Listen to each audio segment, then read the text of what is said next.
അപ്പോൾ ഇന്നത്തെ recipe കൊച്ചിക്കാരുടെ സ്പെഷ്യലായിട്ടുള്ള beef vindaloo ആണ് കേട്ടോ. ഞാനിതിൻ്റെ പേര് കേൾക്കുന്നതും കഴിക്കുന്നതും കൊച്ചിയിൽ പഠിക്കാൻ പോയപ്പോൾ തന്നെയാണ്. അപ്പോൾ ഞങ്ങളുടെ ഹോസ്റ്റലിൽ ഒരു ഉഷാൻറ്റി ഉണ്ടായിരുന്നു. ആൻറ്റിയുടെ ബീഫ് വിന്താലു എന്ന് പറഞ്ഞു കഴിഞ്ഞാൽ വേറെ ലെവലാണ് കേട്ടോ. ഭയങ്കര ടേസ്റ്റാണ്. അത്രയ്ക്കൊന്നും വരില്ലെങ്കിലും ഞാനും ഇടയ്ക്ക് ട്രൈ ചെയ്യാറുണ്ട്. അപ്പോൾ നമുക്ക് റെസിപ്പി നോക്കിയാലോ. അപ്പോൾ അതിന് വേണ്ടിയിട്ട് എല്ലാ സ്പൈസസും എടുത്തിട്ടുണ്ട്. അതിലേക്ക് കുറച്ച് ജീരകവും 2 വറ്റൽമുളകും 1 ടീസ്പൂണോളം കടുകും കുറച്ച് ഉലുവയും അത്രയും ഇട്ടിട്ട് നല്ലപോലെ ഒന്ന് ചൂടാക്കാം. പിന്നെ പൊടികളായിട്ടുള്ള ഒരു 3 ടേബിൾ സ്പൂൺ മുളക് പൊടിയാണ് കേട്ടോ. അതും കുറച്ച് മഞ്ഞൾപ്പൊടിയും കൂടി ഇട്ടിട്ട് ഒന്ന് ചൂടാക്കിയിട്ട് നമുക്ക് മാറ്റി വെക്കാം കേട്ടോ. ഇനി ഒരു ജാറിലേക്ക് നമുക്കൊരു കുറച്ച് ഇഞ്ചിയും വെളുത്തുള്ളിയാണ് അതിട്ടതിന് ശേഷം നമ്മൾ ആ ചൂടാക്കി വെച്ചിട്ടുള്ള കൂട്ടും കൂടി അതിലേക്ക് ഇട്ടിട്ട് 1 ടീസ്പൂണോളം നമ്മുടെ വിനാഗിരിയാണ് അത് ഒഴിച്ചു കൊടുത്തിട്ട് നമുക്ക് നല്ലപോലെ ഒന്ന് അരച്ചെടുക്കാം.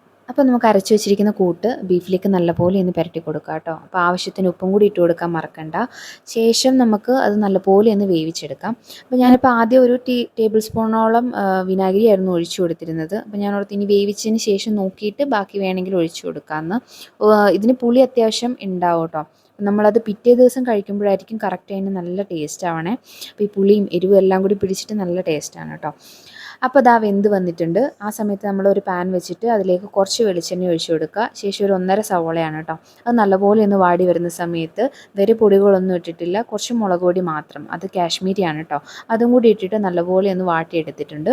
ശേഷം നമുക്ക് ഈ വേവിച്ച് വെച്ചിരിക്കുന്ന ബീഫ് അതിലേക്ക് ചേർത്ത് കൊടുക്കാം. അപ്പോൾ ലാസ്റ്റ് ഞാൻ കുറച്ച് കറിവേപ്പില അതുപോലെ 1 ടീസ്പൂണോളം വിനാഗിരിയും കൂടി ഒഴിച്ചു കൊടുത്തിട്ടുണ്ട് കേട്ടോ. അപ്പോൾ അത്രയേ ഉള്ളൂ. നമുക്ക് ഭയങ്കര ടേസ്റ്റാണ് കേട്ടോ. അപ്പോൾ ഇതുവരെ കഴിക്കാത്തവർ എന്തായാലും ട്രൈ ചെയ്ത് നോക്കണം. എപ്പോഴും സാധാ ബീഫൊക്കെ ഉണ്ടാക്കുന്നവർ നമ്മുടെ കൊച്ചിക്കാരുടെ സ്പെഷ്യലായിട്ടുള്ള ബീഫ് വിന്താലു ട്രൈ ചെയ്ത് നോക്കണം കേട്ടോ. അപ്പോൾ അത്രയൊക്കെ ഉള്ളൂ. വീഡിയോ ഇഷ്ടമായെങ്കിൽ ലൈക്ക് ചെയ്യുക, ഫോളോ ചെയ്യുക. വീണ്ടും കാണാം. ബായ്.